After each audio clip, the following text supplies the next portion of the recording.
Now I'm gonna be reacting to my friend's attempt at Tampines Feeder Bus integration. So whatever that I'm gonna say in this video, I've already told them in private. So I'm just repeating the points that I told them.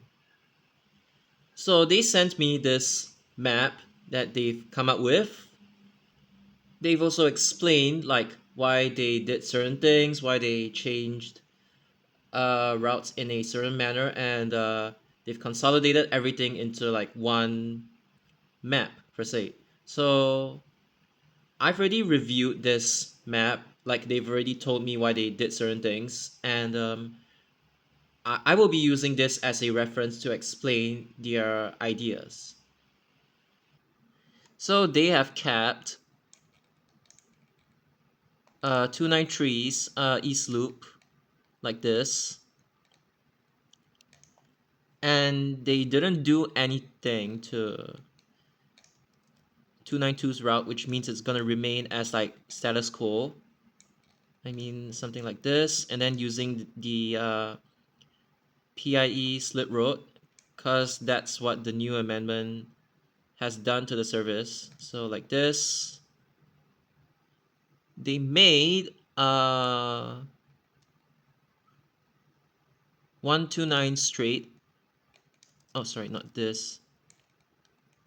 Which means copy 299 like this. The current 299, which is okay in the grand scheme of things. Both loops of 291 are also intact, like this, as well as this one. And then obviously service tree is also intact, like this. The biggest change in their map is that they've made 293's west loop into a trunk service that starts at starts at Pasir Ris, goes through Tampines East and then West, and then it terminates at Tampines North. So what they've done is that they're giving this area like new connection to Pasir Ris. I think it used to be done by the Night Riders, but then they got discontinued. So it's also meant to restore like the link to the abandoned bus stop at Tampines Street 43, which used to be served by 293 before it got amended. So again, like this, and then go in, come out.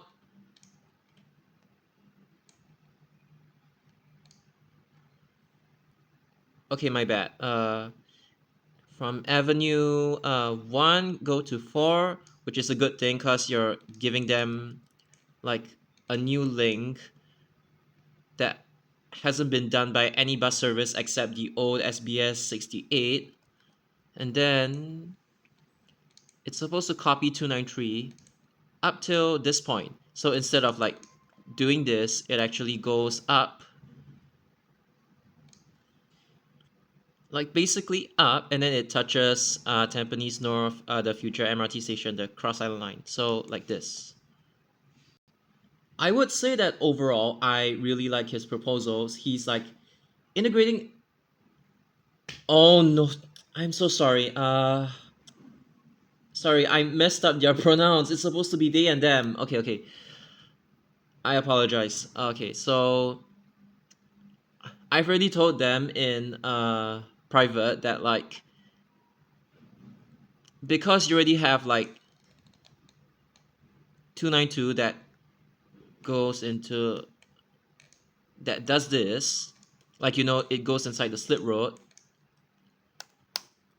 I was telling them that 299, oops, no, not 299, as in that new bus service that got converted to from a feeder to a trunk, like this. I was telling them that you don't necessarily, for this new service, you don't necessarily need to use like the slip road. The reason why 292 even uses this slit road in the first place is not because, oh, there's a bus stop there. The bus stop was only put there as an after effect of it. The whole reason why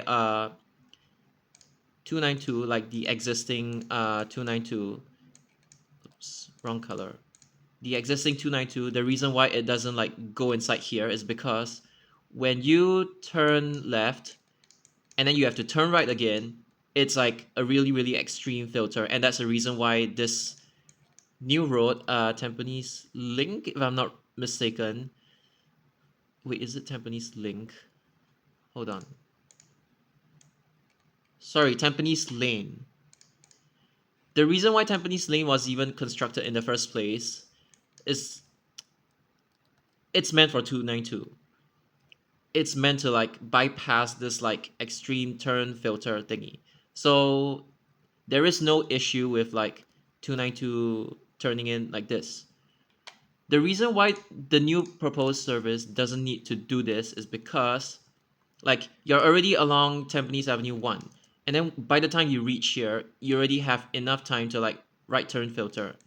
And the advantage of this is that like yes, you have 292 calling here, and then you could also put like bus stops over here for I mean whatever this new service is. Sorry, you could put new bus stops here for this new service to call at. I think there's already a bus stop here, so you just need to put one at the opposite side for this new service to use. Okay, and this is not related to the topic, but I don't really recommend any bus service going inside here because it is really congestion prone. The road is small, and then it's mostly for car use. So I wouldn't really recommend. Anyway, this wasn't even brought up. I'm just saying this as an extra point as to why historically there has never been a bus service that like goes inside here. So with that settled, I think their idea of this feeder into trunk thing, at least it makes sense. Yes, you might be able to like do a few minor adjustments along the route, but I think it is good as it is. It's like kind of straightforward. I know it's this kind of like route profile, but it's like straightforward and like it just does its purpose. It serves its purpose well. So yeah. And then there isn't really a bus service from like Avenue 2 straight to Avenue 9, so at least this one it gives a new link if you want to access like over here. So yeah. Cause as long as the residents they don't mind this one like being a trunk instead of a feeder, I think this one is actually a lot better than my idea of like this 293 East Loop extending down to loop at like Simei. I think this one, that one, like in hindsight, I think that might be a little unnecessary, but whatever they've proposed, I think it makes, I think it has more potential than the idea that I suggested. Then the other thing that they did was that they didn't really change 298. It's still pretty much the same. Like sorry, like this. Then yeah, like this. And then they didn't touch 298X as well. And then the other thing is